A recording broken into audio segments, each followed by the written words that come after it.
ஓர ஒட்டாறு ஒன்றை உண்ண ஒட்டாறு ஓர ஒட்டார் ஒன்றை உண்ண ஒட்டார் மலரிட்டு உணதாள் சேர ஒட்டார் ஐவரே செய்வதல் யார் செய்வதன் யார்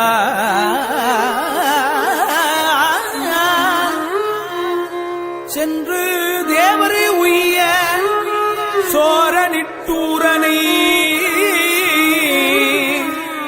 தேவரே உய்ய சோர நிட்டூரனை சூரனை காருடல் சோரி கக்க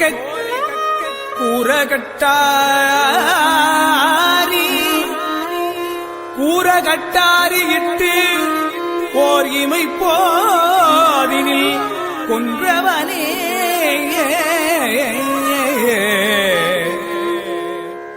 சூரனை காருடல் சோரி கக்க கூறகட்டாரி இட்டு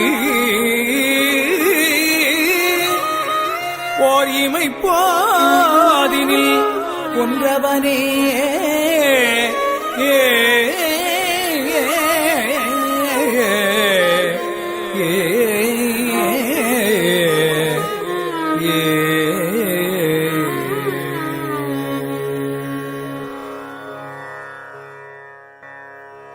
கந்தர் அலங்காரத்தில் 4வது பாடல்.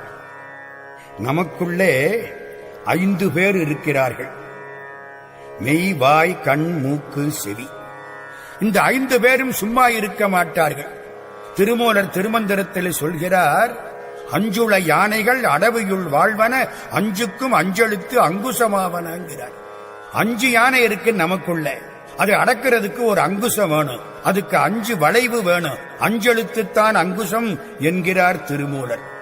இந்த வீடு மெய், வாய், கண், மூக்கு, செவி 5 சேர்ந்த இந்த வீடு, இது நமக்கு சொந்த வீடா வந்த வீடா? சொந்த வீடா இருந்தா அடுத்த மாடி கட்டலாம். வந்த வீட்டுல அதெல்லாம் கட்ட முடியாது. இருக்கிற உடம்பு இருக்குமே தவிர இந்த உடம்புல இன்னும் 2 கண்ணை பொருத்த முடியுமா? இன்னும் 2 காலை பொருத்த முடியுமா? இன்னும் 2 கையை பொருத்த முடியுமா? அதெல்லாம் ஒன்னும் பண்ண முடியாது. அப்போ இது வாடகை வீடு, இது வந்த வீடு, சொந்த வீடு அல்ல. இந்த வீட்டுக்குள்ள இந்த 5 பேர் உட்கார்ந்து இருக்கிறான். என்ன செய்யறான்? ஓர ஒட்டார் ஆராய மாட்டார்கள். ஆராய்ச்சி செய்வதற்கு உதவி செய்ய மாட்டார்கள். ஓர ஒட்டார் 5 பேர். ஓர ஒட்டார் ஒன்றை உண்ண ஒட்டார் மலரிட்டு உனதாள் சேர ஒட்டார் ஐவர். ஓர ஒட்டார் சிவபெருமானே, உன் திருவடி பெருமைகளை நான் ஆராய்வதற்கு இவர்கள் துணையாயிருக்க மாட்டார்கள், தடுப்பார்கள். உண்ண ஒட்டார் ஒன்றை உண்ண ஒட்டார். ஒன்றுன்னா யாரு? சிவபெருமான் தான் ஒன்று. அவனுக்கு மேல யாரும் கிடையாது. ஒருவன் என்னும் ஒருவன் காண்க. சிவபெருமான் தான் ஒருவன். பரம்பொருளாகிற இறைவனை குறிப்பது ஒன்று. அப்ப ஒன்றுன்னா கடவுள். கடவுளை நினைக்க 5 புலனும் துணையாயிருக்காது. ஓர ஒட்டார் தேவரீரது திருவடி பெருமைகளை ஆராய விடமாட்டார்கள். ஒன்றை உண்ண ஒட்டார் ஒன்றாகிய கடவுளை, ஒரு பொருளாகிற ஓமெனும் பெருமானை உண்ண நினைக்க தியானிக்க ஒட்டார் விடமாட்டார்கள். மலரிட்டு உனதாள் சேர ஒட்டார், உன் திருவடியில் மலரிட்டு வணங்க வேண்டும் என்று எண்ணுகிறேன். இந்த 5 பேரும் விடமாட்டேன் என்கிறார்கள். வாழ்க்கையிலே காலையில உண்பதன் முன் மலர் பறித்து இட்டு உண்ண வேண்டும். அப்பரடிகள் பேசுகிறார். உண்பதன் முன் மலர் பறித்து இட்டு உண்ணாவிட்டால் அவர்கள் பெருநோய்கள் மிக நல்ல பெயர்த்தும் செத்தும் பிறப்பதற்கே தொழிலாகி இறக்கின்றாரே என்கிறார் அப்பர் பெருமான். புண்ணியன் செய்தார்க்கு பூவுண்டு நீர் உண்டு, அண்ணல் அது கண்டு அருள் புரியா நிற்கும். எண்ணெளி பாவிகள் எம்மான் இறைவனை நன்ன அறியாமல் நழுவுகின்றாரே. காலையில எழுந்த உடனே ஆண்டவன் திருவடியிலே ஒரு பூவையாவது விடணும். தாயுமான சுவாமி சொல்றார், பூ கூட வேண்டாம், ஒரு பச்சிலை வச்சா கூட போதும். பச்சிலை இடுவார் பக்கமே மருவும் பரமனே எம் பசுபதியே. அதனாலே இந்த 5 பேரும் என்ன செய்கிறார்கள்? இறைவனே, உன் திருவடிப் பெருமைகளை ஆராய இவர்கள் துணையாயிருக்க மாட்டார்கள். ஒன்றாகிற உன்னை தியானிக்க இவர்கள் விடமாட்டார்கள். மலரிட்டு உன் திருவடிகளில் வழிபாடு செய்ய இவர்கள் விடமாட்டார்கள். நான் என்னையா செய்ய போறேன்? செய்வதன் யான் சென்று தேவர் உய்ய சோர நிட்டூரனைச் சூரனை காருடல் சோரி கற்க கூறகட்டாரியிட்டோரிமை போதினில் கொன்றவனே. அருமையான சந்த பாட்டு. இந்த வாக்கு அருணகிரிக்குத்தான் வரும். அதனாலதான் வாக்கிற்கு அருணகிரி என்றார்கள். இந்த பாட்டை பாருங்க. சோர நிட்டூரனை சூரனை காருடல் சோரி கற்க கூறகட்டாரியிட்டோரிமை போதினில் கொன்றவனே. எத்தனை எதுக இந்த பாட்டுக்குள்ளே. சோர நிட்டூரனை, சோரன்னா திருடன்னு அர்த்தம். இந்த சூரன் என்ன பண்ணனா தேவர்களுடைய சாம்ராஜ்யங்களை திருடிக் கொண்டான். அதனாலே சோரன். நிட்டூரன்னா கொடுமைக்காரன் அர்த்தம். கொடுமை செய்தவன். தேவர்களையெல்லாம், வான் சுமந்த தேவர்களையெல்லாம் மீன் சுமக்கச் செய்தான். அதனாலே இவன் நிட்டூரன். யாரு? சூரன். சோர நிட்டூர சூர. இவனை காருடல், கருப்பான உடல், சோரி கக்க ரத்தம் கொட்டுமாறு கூற கட்டாரியிட்டு கூர்மையான வேற்படையை செலுத்தி ஓர் இமைப்போதினில் இமைப்பதற்குள் கொன்ற பெருமானே, சங்கரித்தவனே என்று கேட்கிறார் அருணகிரிநாத சுவாமிகள். இந்த உடம்புக்குள்ளே உள்ள 5 பேரும் மெய், வாய், கண், மூக்கு, செவி, இந்த 5 நமக்கு துணை இல்லை, தடை. இந்த 5 பேரையும் வேடன் என்று சிவஞான போதம் பேசுகிறது. ஐம்புல வேடரின் அயர்ந்தனை வளர்ந்தன தம்முதல் குருவுமாய் தவத்தினில் உணர்த்த விட்டு அந்நியம் இன்மையின் அரண்களல் செலுமே என்பது சிவஞான போதத்தில் 8வது சூத்திரம். 5 புலன்களும் வேடர்களாக மாறி ஆண்டவன் திருவடியை சேர ஒட்டாமல் நம்மை தடுக்கின்றன. இதெல்லாம் எனக்கு மாற வேண்டும் பெருமானே. நீ சூரனை அழித்தவனல்லவா? புலன்களாகிய 5 உன்னை நினைக்க மாட்டாமல் செய்கிறார்களே. சூரனை அழித்த திருக்கருணை இந்த புலன்களையும் அழிக்க கூடாதா? சூரனை என்ன அழித்தாரா? இல்ல, திருத்தினார், தடுத்து பணிகொண்டார். அதனாலே மாயையின் மகனுமன்றோ வரம்பிலா அருள் பெற்று உய்ந்தான் என்கிறார் கச்சியப்பர். இந்த புலன்களையும் நீ திருத்தி ஆட்கொள்ள வேண்டாமா? நான் என்ன செய்வேன் என்று கேட்கிறார் நம்முடைய அருணகிரிநாதர். அரிச்சிராப்பகல் ஐவரால் ஆட்டுண்டு சுரிச்சிராது நெஞ்சே ஒன்று சொல்ல கேள் திருச்சிராப்பள்ளி என்னலும் தீவினை நரிச்சிராது நடக்கும் நடக்குமே என்ற அப்பர் தேவாரம் இந்த இடத்தில் நினைக்கத்தக்கது. திருந்த புவனங்கள் ஈந்த பொற்பாவை திருமுலைப்பால். திருந்த புவனங்கள் ஈந்த பொற்பாவை திருமுலைப்பால். அருந்தி சரவண பூந்தொட்டில் ஏறி அருவரு கொங்கி. அருந்தி சரவண பூந்தொட்டில் ஏறி அருவர் கொங்கி. விரும்பி கடல் அழ குன்றழ சூரழ விம்மியழும். விரும்பி கடல் அழ குன்றழ சூரழ விம்மியழும். குருந்தை குருஜி கிழவனல் ரோதும் குவலயமே. குருந்தை குருஞ்சி கிழவனில் ரோதும் குவலயமே. போதும் குவலயமே.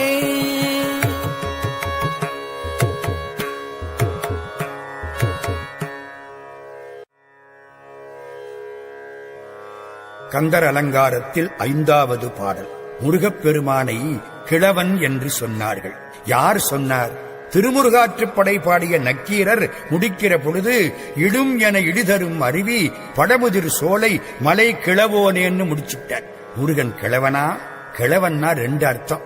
ஒன்னு தலைவன், இன்னொன்னு வயசானவன். முருகன் வயசானவன் இல்லை, அவன் என்று மகளாத இளமைக்காரன். குன்றம் எரிந்தாய், குறைகடலில் சூஜடிந்தாய், புந்தலைய பூதப் பொறுபடையாய், என்றும் இளையாய் அழகியாய் ஏரூர்ந்தான் ஏரே உளையாய் என் உள்ளத்துறை என்பது திருமுருகாற்றுப்படை. கிழவன் அவர் பாடிட்டார். இவர் பார்க்கிறார் அருணகிரியார். நக்கீரர் ஒன்னு கிழவன்னு சொன்னாரே, நீ கிழவனா? நீ குழந்தை அல்லவா அப்பா?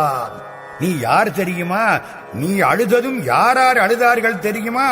கடல் அழுதது, குன்று அழுதது, சூரன் அழுதான், சமுத்திரம் அழுதது நீ வேல் விடப் போகிறாய் என்று, கிரவுஞ்சமலை அழுதது தன்மேல் வேல் பாயும் என்று, சூரன் அழுதான் தன்னை நீ வென்று விடுவாய் என்று விம்மி விம்மி அழுதார்கள். நீ குழந்தை, நீ அழுதாய். இப்படி அழக்கூடிய குழந்தையை குறிஞ்சியிலே வாழக்கூடிய கிழவன், குறிஞ்சி நிலத்துக்கு தலைவன் என்று இந்த பூமி சொல்லுகிறதே, இது வேடிக்கை அல்லவா?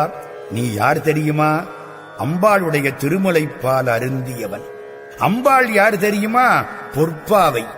என்ன செய்த பொற்பாவை? உலகங்களை எல்லாம் ஈன்ற பொற்பாவை. அகிலாண்ட கோடி உலகின்ற பின்னையும் கன்னியன மறைபேசும் ஆனந்த ரூபமயில் அந்த அம்பாள். அழகுக்கொருவரும் ஒவ்வாத வள்ளி. உலகத்தை எல்லாம் படைத்தாள். எதற்கு உலகத்தை படைத்தாள்? ஆன்மாக்கள் திருந்தி பக்குவப்பட வேண்டும் என்பதற்காக உலகத்தை எல்லாம் படைத்தாள். ஒரு காலத்தில் காருற்ற ஆணவக் கருவறையில் அறிவற்ற கண்ணிலா குளவியைப் போல் இந்த உயிர் ஆன்மா ஆணவ மனத்தில் கட்டுப்பட்டு கிடந்தது. இந்த ஆன்மாவுக்கு நன்மையை தர வேண்டும் என்று அம்பாள் பராசக்தி பரமேஸ்வரி 4 கொடுத்தாள். தனு, கரணம், புவனம், போகம் 4 கொடுத்தாள். கண்மங்களை எல்லாம் புசிக்கச் செய்தாள். நீ செயல்படு, நன்மை தீமைகளை அனுபவி, உனக்கு மனப்பக்குவம் வரும், சிவத்தோடு நான் கொண்டு போய் உன்னை சேர்க்கிறேன் என்கிறாள். அதனாலே தான் நம்முடைய திருமூலர் திருமந்திரத்தில் பாடும் பொழுது, ஓங்காரி என்பாள் அவள் ஒரு பெண் பிள்ளை, நீங்காத பச்சை நிறத்தை உடையவள், ஆங்காரியாகி ஐவரை பெற்றிட்டு கிரீம்காரத்துள்ளே இனிதமர்ந்தாளே. ஆங்காரியாகி இந்த ஆன்மாக்களை எப்படியாவது கடைத்தேற்றி தீருவேன் என்ற ஆங்காரத்தோடு படைப்பதற்கு பிரம்மா, காப்பதற்கு விஷ்ணு, அழிப்பதற்கு ருத்திரன், மறைப்பதற்கு மகேஸ்வரன், அருள் செய்வதற்கு சதாசிவம் என்ற 5 பேரை பெற்று ஓம் ஹ்ரீம் என்ற மந்திரத்துக்குள்ளே இருக்கிறாள் என்பது திருமூலர் திருமந்திரம். இந்த கருத்தையெல்லாம் இந்த பாட்டில் பாடுகிறார் அருணகிரிநாத சுவாமிகள். திருந்தப்புவனங்கள் என்ற பொற்பாவை ஆன்மாக்கள் ஆணவத்திலே இருந்து திருந்தி வாழ வேண்டும் என்று உலகங்களையெல்லாம் ஈன்று எடுத்துக் கொடுத்த பொன்னால் செய்த பதுமை போன்றவள் உமாதேவி. அவள் திருமுலைப்பால் அருந்தி தெய்வீகமான தனத்திலே இருந்து பெருகிய ஞானப்பாலை முருகப்பெருமான் அருந்தினான். சரவண பூந்தொட்டிலேறி சரவணம் என்ற தடாகத்திலே உள்ள தாமரை மலராகிற பூந்தொட்டில் ஏறினான். 6 கொங்கை விரும்பி கார்த்திகை பெண்கள் 6 பேருடைய முலைப்பாலை உண்ண ஆசை கொண்டான். அழுதான். எப்படி அழுதான்? அவன் அழுததும் கடல் அழ, சமுத்திரம் அழுதது, குன்று அழ, கிரவுஞ்சமலை அழுதது, சூர் அழ, சூரன் அழுதான். விம்மி விம்மி இந்த குழந்தையும் அழுதது. அதுதான் ஆச்சரியம். விம்மி அழும் குருந்தை. குருந்துன்னா என்ன?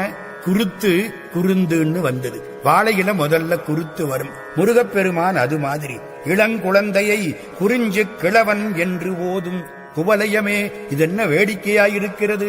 எள்ளத்தனை வந்துருபசிக்கும் இறங்கிப் பறந்து சிறுபண்டி எக்கிக் குலைந்து மணித்து வருவாய், இதழை குவித்து விரித்து அழுது துள்ளித் துடித்து புடைபெயர்ந்து தொட்டில் உதைந்து பெருவிரலை சுவைத்து கடைவாய் நீர் ஒழுக தோளில் மகரக் குலை தவள மெல்லத் தவழ்ந்து குறுமூறல் விளைத்து மடியின் மீது இருந்து விம்மி பொறுமி முகம் பார்த்து வேண்டும் உமையாள் களபமுலை வள்ளத் அமுதுண்டு அகம் மகிழ்ந்த மழலைச் சிறுவா வருகவே வளருங்களவ குறும்பை முலை வள்ளி கணவா வருகவே.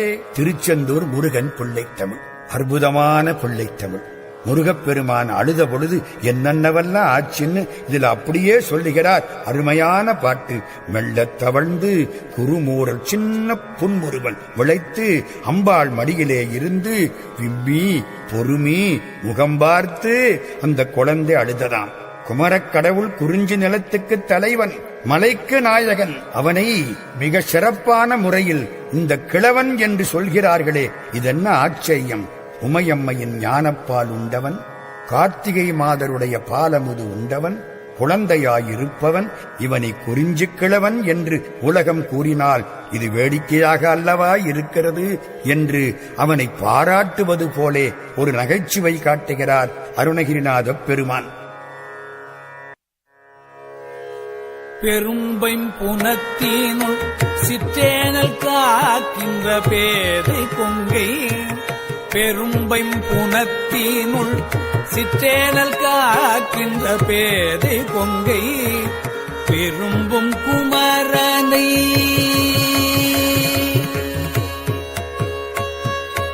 விரும்பும் குமரனை மெய் அந்தினால் மெல்ல மெல்ல உள்ள விரும்பும் குமரனை மெய்யண்டினால் மெல்ல மெல்ல உள்ள அரும்பும் தனிப்பரமானந்தம்,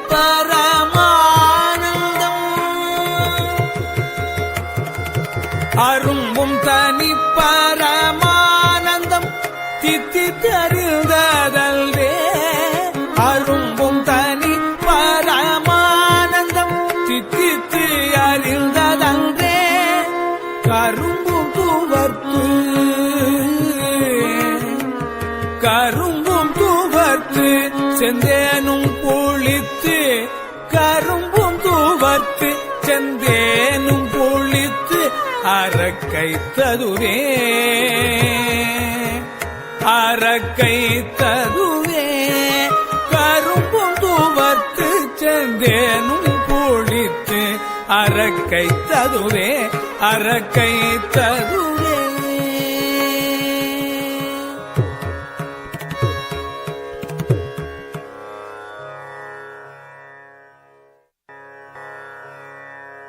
ஆறாவது திருப்பாடல். பெரும்பைம்புனத்தினுள். வள்ளி நாச்சியார் பெரும் பைம்புனத்தினுள் சிற்றேனல் காத்தாள். புனம்னா உலகம், பெரிய உலகம், அதுல சின்ன தெனக்கொல்ல. பெரும் பைம்புனத்தினுள் சிற்றேனல், ஞான பயிர் விளையக்கூடிய இடம். அதுல பேதைனா யாரு? வள்ளி நாச்சியார். வள்ளினா யாருங்கிறீங்க? நீங்களும் நானும் தான். ஜீவ ஆத்மாவுக்குத்தான் வள்ளின்னு பேரு, அதை மறந்துடப்படாது. பெருமான் வள்ளியோடு இன்புற்றான்னா நம்மளும் கடவுளும் சேர்ந்து இன்புற்றோம்னு அர்த்தம். இந்த பாட்டு அதை காட்டுது. பெரும்பைம்புனத்தினுள் சிற்றேனல் காக்கின்ற பேதை கொங்கை விரும்பும் குமரனை. பெரிய உலகத்திலே சின்ன திணை கொல்ல அதை காப்பாற்றுகிற ஒரு பேத பொண்ணு, அவளுடைய கொங்கை மார்பு, அதை விரும்பினான் முருகப்பெருமான். ஆன்மாக்களுடைய பக்குவந்தான் கொங்கை என்பது. இதெல்லாம் அடையாளம். ஆன்மாக்களுடைய பக்குவ காலத்தை விரும்பி வந்து இறைவன் அருள் புரிகிறான். அதை காட்டுறதுக்கு வள்ளி நாச்சியாரை கொண்டாந்து அடிக்கடி வைப்பார் அருணகிரிநாத சுவாமி. பாகு கனிமொழி மாது குரமகள் பாதம் வருடைய மணவாளாம்பார். முருகப்பெருமான் வள்ளியின் திருவடிகளை வருடினானாம். வள்ளின்னா யாரு? ஆன்மா. பக்தியுள்ள ஆன்மாவுக்கு பெயர் வள்ளி. நம்முடைய பக்குவம் அறிந்து எம்பெருமான் பக்கத்திலே வந்து நம்மை தடுத்தாற் கொள்ளுகிறான். இதுக்கு அடையாளம்தான் வள்ளி. பெரும்பைம்புனத்தினுள் சிற்றேனல் காக்கின்ற பேதை கொங்கை விரும்பும் குமரனை. இந்த பெண்ணுடைய கொங்கையை விரும்பக்கூடிய குமரனாயிருக்கிற எம்பெருமானை நினைச்சா எப்படி இருக்கும்? மெல்ல மெல்ல உள்ள. நினைச்ச மாத்திரத்திலே பெருசா வராது. கொஞ்சம் கொஞ்சமா பக்குவமாகி அவனை நினைந்து நினைந்து உணர்ந்து உணர்ந்து நெகிழ்ந்து நெகிழ்ந்து அன்பே நிறைந்து நிறைந்து ஊற்றலின் கண்ணீர் அதனால் உடம்பு நனைந்து நனைந்து அருளமுதே நன்னிதியே ஞான நடத்தரசே என் உரிமை நாயகனே என்று வனைந்து வனைந்து மெதுவாகச் சொன்னால் அது என்ன ஆகும் தெரியுமா? பரமானந்தம் கிடைக்கும். பரமானந்தம் முதல்ல அரும்பும், அப்புறம் அதிகப்படும். பரமானந்தம் கிடைக்கும், பேரானந்தம் கிடைக்கும். அந்த பேரானந்தத்தை அனுபவிச்சுட்டா இதுவரைக்கும் இனிப்பா இருந்த கரும்பு துவத்து போயிடும். இதுவரைக்கும் இனிப்பாயிருந்த செந்தேன் புளிச்சு போய்விடும், கைத்து போய்விடும். இறைவனுடைய திருநாமத்தை சொல்ல ஆரம்பித்தால் நாவில் இன்ப சிவ அமுது ஊறும். அப்போ கரும்பும் துவர்த்து தேனும் புளித்து போய்விடும்.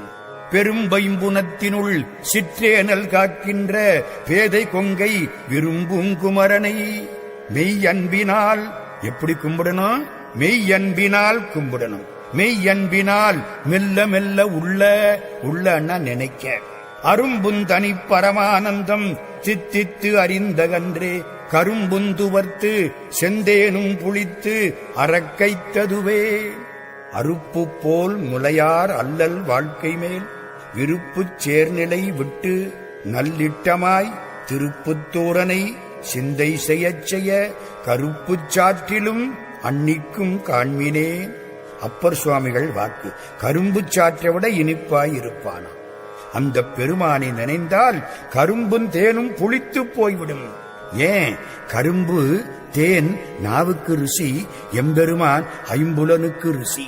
அதனாலேதான் பார்த்தாலும் நினைத்தாலும் படித்தாலும் படிக்க பக்க நின்று கேட்டாலும் பரிந்துள் உணர்ந்தாலும் ஈர்த்தாலும் பிடித்தாலும் கட்டி அணைத்தாலும் இத்தனைக்கும் தித்திக்கும் இனித்த சுவை கரும்பு. அதனாலே அவனை நினைந்து மெல்ல மெல்ல அந்த ஆனந்தத்தை அனுபவிக்க எனக்கு கரும்பும் துவர்த்து செந்தேனும் புளித்து அறக்கைத்ததுவே. வள்ளி மணவாளனாகிற வடிவேல் இறைவனை மெல்ல மெல்ல நினைக்க அதனால் உண்டாகும் பேரானந்தத்தை உண்டேன். அந்த இன்பத்தை அனுபவித்த பின்னால் உலக இன்பம் எனக்கு கசந்து விட்டது. இந்த இன்பம் எனக்கு, உலக இன்பம் எனக்கு வேண்டாம் என்கிறார் அருணகிரியார். சளத்தில் பிணிப்பட்டு அசட்டு கிரியைக்குள் தவிக்கும் எந்தன் அசட்டு கிரியைக்குள் தவிக்கும் எந்தன் உளத்தில்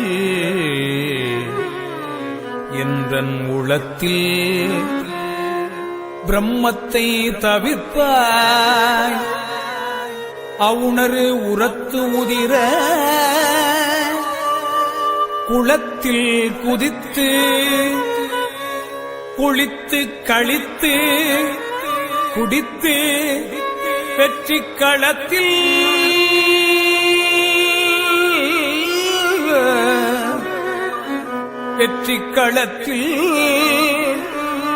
செருக்கி கழுதாட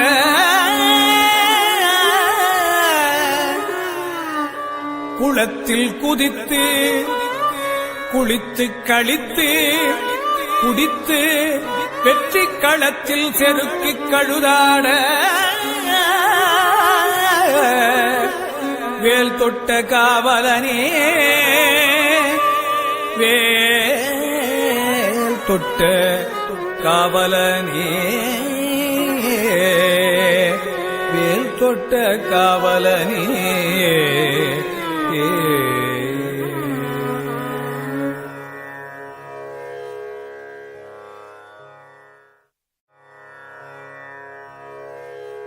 கந்தர் அலங்காரத்தில் 7வது பாடல். முருகா, அசுரர்களுடைய மாயையை நீக்கக்கூடிய நீ அடியேன் உள்ளத்திலே உள்ள மயக்கத்தையும் நீக்க வேண்டாமா என்று கேட்பது இந்த பாடல். சளத்தில் பிணிபட்டு அசட்டு கிரியைக்குள் தவிக்கும் என்றன் உளத்தில் பிரமத்தை தவிர்ப்பாய். சளத்தில் பிணிபட்டு, சளம்னா துன்பம், கயிறு, துன்பக் கயிறு. துன்பக் கயிற்றினால் கட்டப்பட்டவர்கள் நாம். அசட்டு கிரியைக்குள் தவிக்கிறோம். அதென்ன அசட்டு கிரியை? முட்டாள்தனமான தொழில்களை செய்து இந்த வயிற்றுச் சோற்றுக்காக தொழில்களை மீண்டும் மீண்டும் செய்து புது புது வினைகளை தேடிக்கொள்ளுகிறோம். அதான் அசட்டு கிரியையினர். கிரியை என்பது இந்த இடத்திலே செயல்.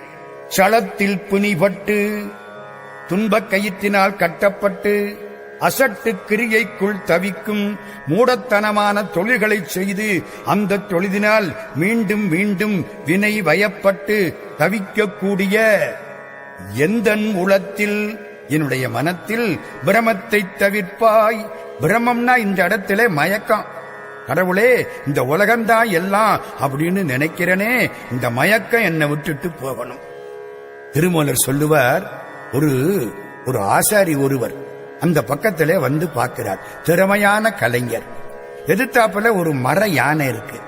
இந்த யானை அப்படியே பார்க்கிறார். அட, இந்த மரம் நல்லா இருக்கேங்கிறார். ஒரு கலைஞன் அந்த பக்கம் வந்தவன் பார்க்கிறான், இந்த யானை நல்லா இருக்கேங்கிறான். தேக்கு மர யானைய 2 பேர் பார்த்தார்கள். தொழில் தெரிந்தவர் மரம் நல்லா இருக்குன்னார், கலைஞன் யானை நல்லா இருக்குன்னா. கலைஞனுக்கு யானை தெரிந்தது, மரம் தெரியவில்லை. தொழில் தெரிந்தவருக்கு மரம் தெரிந்தது, யானை தெரியவில்லை.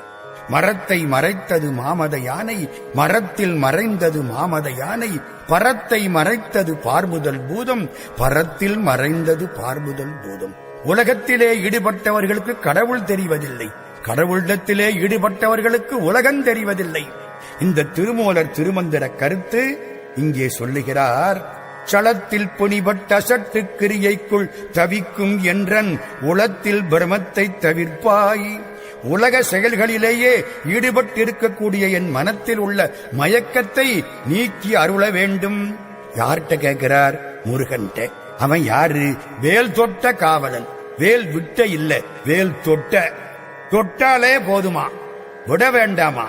வேல் தொட்ட காவலனே. யாரு? அவுணர் உரத்து உதிர குளத்தில் குதித்து குளித்து கழித்து குடித்து வெற்றி களத்தில் செருக்கி கழுதாட வேல் தொட்ட காவலனே. இதுலயும் அந்த சந்தம் அழகா வருது. அவுணர் உரத்து உதிர குளத்தில் குதித்து. யாரு அந்த மாதிரி செய்தது? கழுது. கழுதுன்னா பேய், கழுகுன்னா பருந்து, கழுது அப்படின்னா பேய். பேய்கள் எல்லாம் என்ன பண்ணுதான்? ராட்சசர்களுடைய மார்பிலிருந்து பெருகிய இரத்த குளத்தில குதிச்சுதான், குளிச்சுதான், கழித்தது, குடித்தது, ஆடியது. இதை சொல்றார். அவுணர் உரத்து உதிர குளத்தில் குதித்து குளித்து கழித்து குடித்து வெற்றி களத்தில் செருக்கி. வெற்றி அடைந்த போர்க்களத்தில் அந்த பேய்கள் ஆடும்படி கழுதாட. கழுதுன்னா பேய். கழுதாட வேல் தொட்ட காவலனே. அப்படி கழுது ஆடுமாறு வேலாயுதத்தை ஏவிய பெருமானே, சளத்தில் புனிபட்ட அசட்டு கிரியைக்குள் தவிக்கும் எந்தன் உளத்தில் பிரமத்தை தவிர்ப்பாய். வாழ்க்கையிலே களியாட்டம், பொருள் ஈட்டுதல், ஆசாபாசம், மண்ணாசை, பெண்ணாசை, பொன்னாசை, பதவியாசை, இதெல்லாம் அசட்டு கிரியைங்கிற. முருகப்பெருமான் அசுரர் மாயை மாற்றுவது போல இதையும் மாற்ற வேண்டும் என்று கேட்கிறார். அவன் யாரு? காவலன்கிறார். வேல் தொட்ட காவலனே. முருகன் யாரு? தொழுது வழிபடும் அடியர் காவல்கார பெருமாளே. நீ வழிபட்டால் முருகப்பெருமான் உனக்கு காவல்காரனாயிருப்பான். வேடிச்சு காவலன் வகுப்புன்னே இருக்கு. அவன் வேடிச்சுக்கு காவலன். வேடிச்சு நீதான், வள்ளி இல்ல நீதான், உனக்கும் காவலன். தொழுது வழிபடும் அடியர் காவல்கார பெருமாளே. எல்லா உலகங்களையும் உயிர்களையும் காப்பதில் வல்லவன் காவல்காரன், காவலன். அதனாலே அலகைகள் நடமிட அசுரர் மீது வேல் தொட்ட பெருமானே, துன்பத்தலைப்பட்டேன், தவிக்கிறேன், அடியேனுடைய மன மயக்கத்தை நீக்கி அருள வேண்டும் என்று கேட்கிறார் அருணகிரிநாதன்.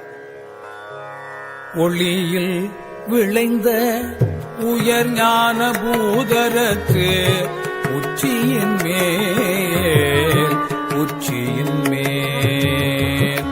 ஒளியில் விளைந்த உயர் ஞான பூதரத்து உச்சியின் மேல், உச்சியின் மேல். அழியில் விளைந்ததோர் ஆனந்த தேனே, அழியில் விளைந்ததோர் ஆனந்த தேனே. அநாதியிலே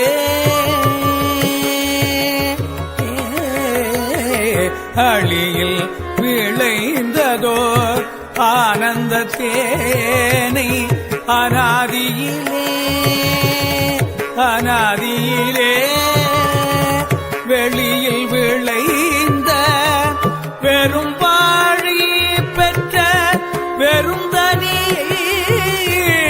வெறுந்தனி.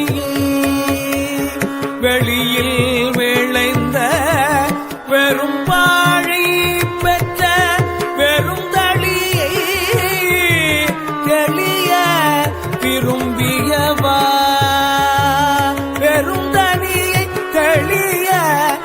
விளம்பியவா முகமாருடே தேசிகனே தேசிகனே ஆருடே தேசிகனே முகமாருடே தேசிகனே ஏ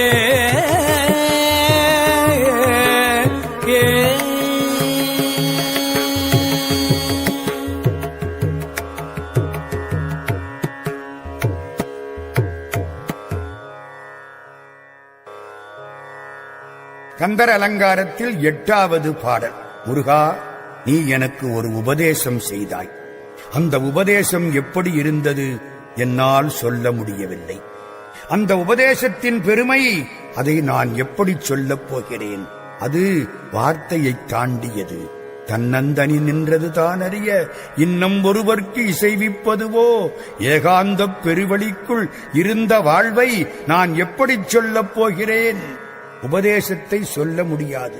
நான் தன்னந்தனி நிலையை அடைய நீ செய்த உபதேசத்தை நான் எப்படி சொல்வேன் என்று அதிசயிக்கிறார் இந்த பாடலில். ஒளியில் விளைந்த உயர் ஞான பூதரத்து உச்சி. ஒளியின்னா இறைவனுடைய அருட்பெருஞ்சோதி. அருள் மிக்கது, பெருமை மிக்கது, ஆதியும் அந்தமும் எல்லா அரும்பெருஞ்சோதி. வள்ளலார் வாக்கில் அது அருட்பெருஞ்சோதி. ஒளியில் விளைந்த உயர் ஞான பூதரம். அருட்பெருஞ்சோதியில் உண்டான ஞானமாகிற மலையின் உச்சியிலே அழியில் விளைந்தது. அழியின்னா அன்பு, அன்புனால விளைந்தது. இந்த இடத்திலே தனிப்பெருங்கருணையால் விளைந்தது. ஓர் ஆனந்தத்தேன் விளைந்தது. சிவானந்தத்தேன் கிடைச்சது. சிவானந்தத்தேன் எங்கே கிடைச்சது? ஒளியில் விளைந்த உயர் ஞான பூதரத்து உச்சியில் கிடைத்தது. எப்படி கிடைத்தது? தனிப்பெருங்கருணையால் கிடைத்தது. அருட்பெருஞ்சோதியாகிற தேன் தனிப்பெருங்கருணையால் எனக்கு கிடைத்தது. எப்ப கிடைச்சது? அனாதியிலே, ரொம்ப பழைய காலத்தில் கிடைத்தது. அது எப்படி? வெளியில் விளைந்த வெறும் பாலை பெற்ற வெறுந்தனியை தெளிய விளம்பியவா முகமாருடை தேசிகனே. எல்லாம் நீங்கிய வெட்ட வெளி, அதிலே ஒன்றுமில்லாத ஒன்று, அதான் வெறும் பால். அங்கே வெறும் தனி, வேற யாரும் இல்ல, தன்னந்தனி. அதத்தான் இவ்வளவு வார்த்தையில சொல்றார். அனாதியிலே வெளியில் விளைந்த வெறும் பாலை பெற்ற வெறுந்தனியை எல்லாம் ஒடுங்கி போச்சு. மனசு கூட ஒடுங்கி போச்சு. தன்னந்தனி நின்றது தான் அறிய இன்னும் ஒருவர் இசைவிப்பதுவோ. அது மாதிரி நின்ற தனியை எப்படி அப்படி இருக்கலாம் என்பதற்கான ஒரு வழியை தெளிய விளம்பியவா. அடியேன் தெளிந்து உய்யுமாறு கூறிய பெருமானே, உபதேசம் செய்த பெருமானே, முகம் ஆருடை தேசிகனே. 6 முகம் கொண்ட பெருமான். ஏன் தெரியுமா? சிவபெருமானுக்கு 5 முகம். 4 பக்கம் பார்க்கறதுக்கு 4 முகம், மேல பார்க்கறதுக்கு 1 முகம், ஆக 5 முகம். நாமெல்லாம் கீழே இல்ல கிடக்கிறோம், கீழே பார்க்கறதுக்கு 1 முகம் வேண்டாமா? முருகப்பெருமான் அதனாலே கீழே பார்ப்பதற்கு 1 முகத்தை உண்டாக்கி கொண்டார். அதோ முகம்னா கீழ் நோக்கிய முகம்னு பேர். அந்த கீழ் நோக்கிய முகத்தினாலே 6 முகம் சேர்ந்துதான். 5 முகத்தோடு அதோ முகமும் தந்து திருமுகங்கள் 6ஆகி செந்தளர்கண்ணாரும் 1 முகமாய் தீப்பொறியாறு உய்ப்ப என்பது கந்தர் கலிவன்பா. முருகப்பெருமான் 6 முகச் சிவன், முகம் 6உடை தேசிகன். தேசிகன்னா குருநாதன் அர்த்தம். என் குருநாதன் எனக்கு ஒரு உபதேசம் செய்தான். அந்த உபதேசம் எப்படி இருந்தது தெரியுமா? சிவஜோதியில் விளைவது சிவஞானம். ஒரு ஆனந்தத்தேன் கிடைத்தது எனக்கு. அழியில் விளைந்ததோர் ஆனந்தத்தேன் கிடைத்தது. அது சிவானந்தத்தேன். தனிப்பெருங்கருணையாகிற கொம்பிலே இருந்து சிவானந்தத்தேன் கிடைத்தது. நினைக்குந்தொரும், பேசுந்தொரும், காணுந்தொரும், பரிசிக்குந்தொரும், பருகுந்தொரும் இன்பத்தை தரக்கூடிய தேன் கிடைத்தது. இது அனாதி, ஆதியில்லாதது. உரையாலும் எழுத்தாலும் பேசவும் எழுதவும் ஒண்ணாதது. மனவாக்கற்ற இடத்தில் தன்னந்தனியாய் இருக்கக்கூடிய நிலையில் எனக்கு இன்பம் தருவது ஒன்றுமில்லாத வெட்ட வெளியில் விளைந்த வெறும் பால். முப்பாலும் பாழாய் முடிவில் ஒரு சூனியமாய் அப்பாலும் பாழாய் அரும் என்ற வார்த்தையின்படி நான் ஏகாந்தப் பெருவழிக்குள் இருக்கும் பொழுது எனக்கு கிடைத்த பேரின்பம், அதற்கு ஆண்டவன் செய்த திருக்கருணை, அதை அவன் செய்த உபதேசத்தை நான் எப்படி சொல்லப் போகிறேன்? ஆறுமுக குருவரன் அடியேனுக்கு தன்னந்தனி நிலையை தெளிய உபதேசித்தது எவ்வளவு வியப்பான செயல் என்கிறார் அருணகிரியார்.